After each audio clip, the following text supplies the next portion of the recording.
My brothers and sisters, and my beloved confreres, a very hearty welcome to each one of you to the fifth Sunday of the liturgical year. After having listened to Jesus about the blessings of Christian life through the Beatitudes as narrated by Matthew the Evangelist, we are today taken by the Evangelist to a higher perspective of understanding the values of Christian life. Jesus talks to us today about the salt and the light. As I read this gospel passage, I'm reminded about an incident mentioned in the life of a guru, a master, and his disciple. This master was a man who lived the values of the monastic life. Therefore, he also had laid down certain rules and regulations for all those who enter the monastery to learn the art of living under his guidance. As normally it happens, one of his disciples was very wayward in his attitude. He did not like to follow the rules and regulations set by the master. To that extent, sometimes in the night, he used to open the doors of the monastery and go out of the campus. He used to keep a ladder to the wall and would climb over it and disappear in the darkness of the night. Early morning, he would return as though nothing happened and would participate during the day in the activities of the monastery.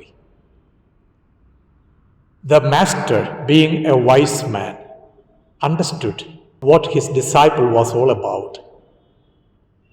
He did not question him directly, but he decided to teach him a lesson through his own life example. One night, as he climbed the ladder and went out of the monastery, the master removed the ladder from the wall. Early in the morning, as the disciple returned, he was stepping over the ladder, but instead of the ladder, what stood there was the back of the master. The master had bent and permitted the disciple to step over his own back and climb down the wall.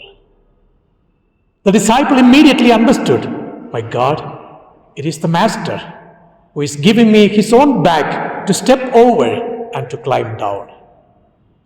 He was very badly embarrassed. Looking into the eyes of his disciple, the master said, "It's very cold outside. Come into the monastery." Life lesson.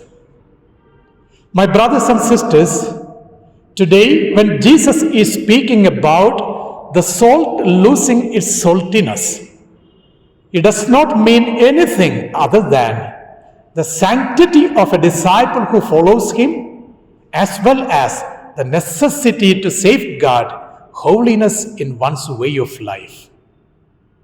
Jesus always speaks directly to the disciples.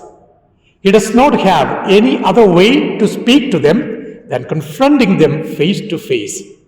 Here, he is bringing before them an example of the salt and the light in order to make them understand the depth of his teaching, which they need to live without any manipulation. The book of Leviticus always used to say that when an offering of grain or vegetable is made, it has to be always together with salt, so that the vegetable or the grain would not be lost. Salt has two-dimensional aspects. One, it heals and keeps and preserves things in its original taste. Secondly, it has also a purifying dimension. That's why St. Paul, in his letter to the Romans, would mention it as the salt covenant, something that preserves one's life for the sake of the values of the gospel. The Jewish rabbis of that time used to consider symbolically salt as a sign of knowledge. But Jesus took a step apart from them. He would even dare to call them, "You are people who have lost your saltiness," which means you are not living the real depth of the call that God has given you. My brothers and sisters, normally the salt does not lose its saltiness. It is said, the salt that loses its saltiness is the salt that is taken from the Dead Sea. Due to its mixing with other minerals, it gets contaminated or adulterated. Otherwise, normally salt keeps its saltiness. It preserves the value of the thing with which it is laid. So also, the life of a disciple has to be always purified, sanctified, and he or she should become an agent of purification for all those people who come in contact with him or her. My brothers and sisters, one of the most important aspects of our life is to be examples for others. I have time and again heard about a complaint that is being made by youngsters of our time. We have no role models. In the living context of their life, they sometimes do not find their parents role models, showing examples through their very life.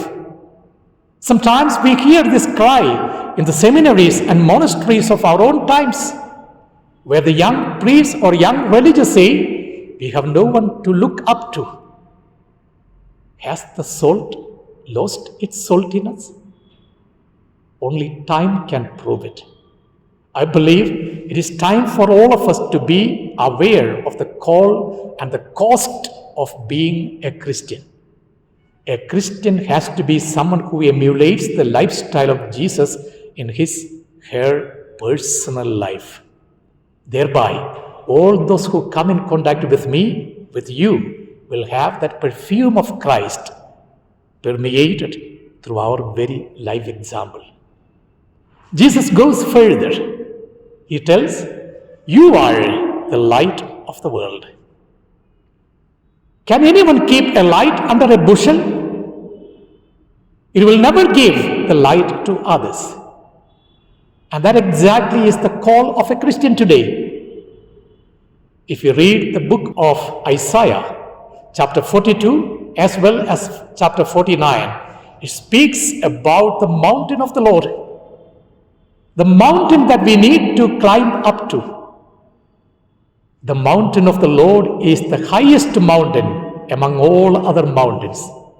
People flow to it, and it invites us, "Come, let us go to the mountain of the Lord, the house of the God of Jacob." God is on the top of the mountain. God is the light. And therefore, those who climb the mountain sees God, sees the light of his life. Every one of us is called to be that light in our own lifestyle. Certain times, when we look around, one of the complaints that we hear about the Christians is this: Christians, in fact, do not follow the values proposed by Jesus. I have heard about an incident narrated by a very good priest friend of mine. He says, as one of his closest friends died, her husband was so badly affected. She was long time bedridden. But all those times, he was with her, doing everything that was within his reach to support her. And she died. But one thing that shook this priest was this: during the time of the burial of this woman, the husband now comes forward. He himself takes the spade in his hand. He puts the mud into the grave himself without allowing anyone to do that. Rather shaken by this action of this man, the priest went near to him and asked him, "Is it needed?" And he gets up, looks into the eyes of the priest and tells him, "Father, you know, I lived for her. I did everything for her when she was alive. And I think you should permit me to do this as a last rite that I do for her, even as she is dead. We have nothing more to speak than to receive the message of such incidents in the life of people. There are today people who become light to the world. They climb the peak of the mountains where God dwells. And from there, they permeate through their sufferings, their problems, and their difficulties the light of Jesus Christ. You shall never cover your light under a bushel. It should be kept on the top of the mountain that everyone can see it. In your family, in your religious community, in the secular world around us, let us propose Jesus Christ as the salt and the light of the world. Shall we permeate His light? Shall we become salt for His sake by living our vocation in the most committed manner? Remember, you are the salt of the earth, the light of the world. Amen.